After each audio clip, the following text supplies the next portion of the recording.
जय श्री राधे दोस्तों, आप सभी का मेरे इस YouTube चैनल में हार्दिक स्वागत है। वैशाख मास के इस पावन महीने में भगवान विष्णु के चरणों में मन लगाने से सुख संपत्ति, धन वैभव, सुख और मानसिक शांति मिलती है। मनुष्य जीवन मिलकर भी भगवान की पूजा अर्चना और वंदना नहीं की तो फिर क्या किया। मनुष्य जन्म बहुत पुण्य से मिलता है और इसको ऐसे ही व्यर्थ नहीं गंवाना चाहिए।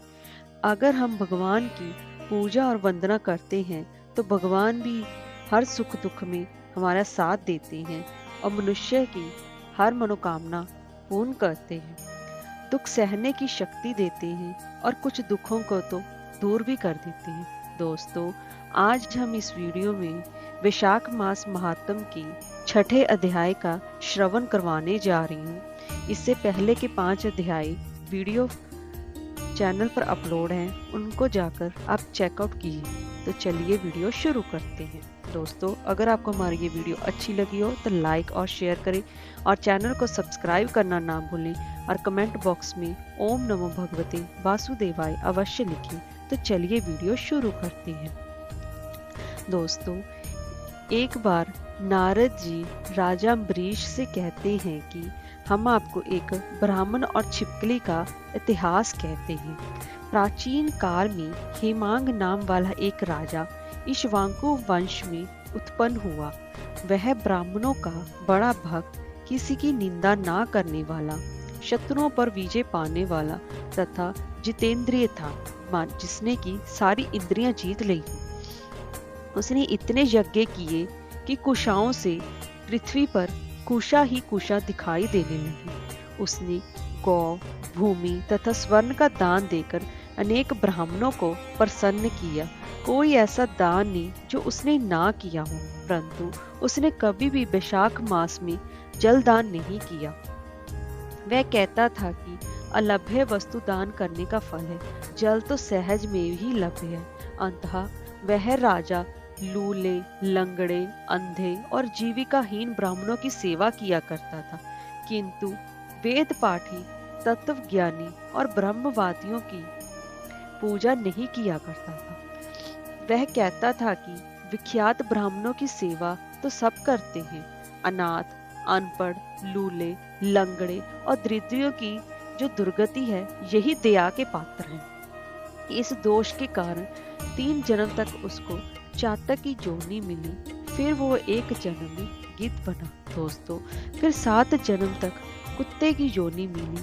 फिर एक राजा के महल में छिपकली की योनि में उत्पन्न हुआ। इस प्रकार उस राजा को मिथिलापुरी के राजा श्रुत कीर्ति के घर में छिपकली बनकर द्वार की चौखट पर कीड़ों को भक्षण करते हुए 87 वर्ष बीत गए। एक समय श्रुतदेव ऋषि भूखे प्यासे दोपहर के समय मार्ग में थके हुए मिथिलापति के घर आए। ऋषि को देख राजा ने खड़े होकर उनका बड़ा आदर सत्कार किया, मधुपर्क आदि करके उनका पूजन किया और उनके चरण धोकर अपने माथे पर उस जल को छिड़का। दोस्तों, दैव योग से उस जल की एक बूंद पड़ते ही उसको नेक योनियों के जन्म का ज्ञान हो गया और हाय हाय कर कहने लगा, हे ब्राह्मण देवता, मेरी रक्षा करो, मेरी रक्षा करो। छिपकली के ऐसे वचन सुनकर ब्राह्मण को बड़ा आश्चर्य हुआ और कहने लगा कि तू कौन है और क्यों इतना विलाप करता है। तू अपना सब वृतांत कह, मैं अभी तेरा उद्धार करूंगा। ऋषि के ऐसे वचन सुनकर वह छिपकली कहने लगी कि हे ब्राह्मण, मैं इक्ष्वाकु कुल में उत्पन्न हुआ। मैं वेद शास्त्रों का ज्ञाता था। मैंने अनेकों गौदान और यज्ञ किए तथा बहुत से कुएं, तालाब और बावड़ी बनवाई, अनेकों दान दिए और धर्म पूर्वक राज्य भी किया, तो भी मुझे स्वर्ग ना मिला। 3 जन्म तक चातक और 1 जन्म में गिद्ध हुआ था। 7 जन्म तक कुत्ते की योनि में रहा, अब इस छिपकली की योनि में हूँ। यह राजा आपका चरणोदक छिड़क रहा था तो इसकी एक बूंद मुझ पर गिर गई, जिससे मुझे पूर्व जन्मों का वृतांत स्मरण हो आया और मेरे अनेकों पापों का नाश हो गया।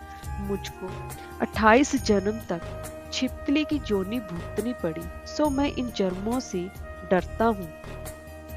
अब आप कृपा करके कहिए कि मेरी दशा कैसे हुई।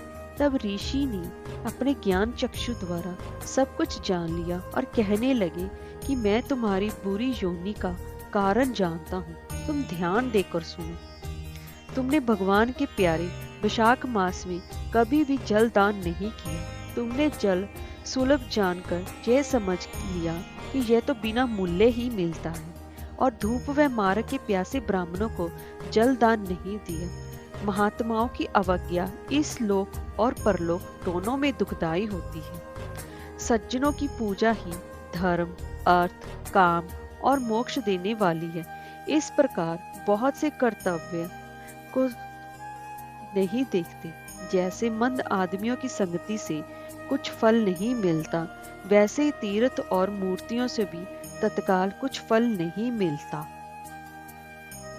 अब आप कृपा करके कहिए कि मेरी दशा कैसे हुई।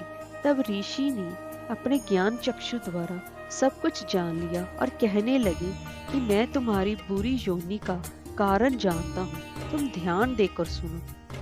तुमने भगवान के प्यारे वैशाख मास में कभी भी जल दान नहीं किया।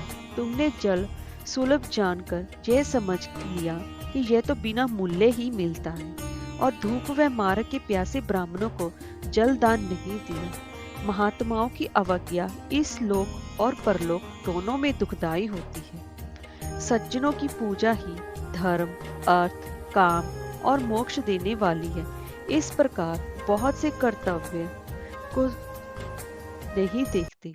जैसे मंद आदमियों की संगति से कुछ फल नहीं मिलता, वैसे ही तीर्थ और मूर्तियों से भी तत्काल कुछ फल नहीं मिलता।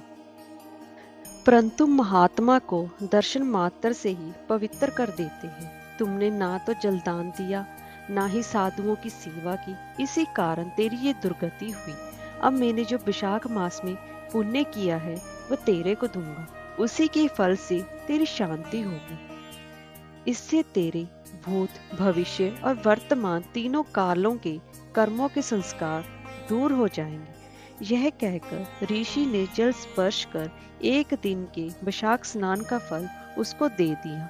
जल के छींटे लगते ही वह सब पापों से मुक्त होकर दिव्य रूप हो छिपकली का रूप त्याग कर ऋषि के आगे हाथ जोड़कर परिक्रमा करके नमस्कार कर आज्ञा लेकर स्वर्ग को चला गया और 10,000 वर्षों तक सुंदर भोगों को भोगकर इक्ष्वाकु वंश में ही महाप्रभावशाली काकुत्थे नाम से उत्पन्न हुआ और 7 द्वीप पृथ्वी का राज्य करने लगा। जय श्री राधे।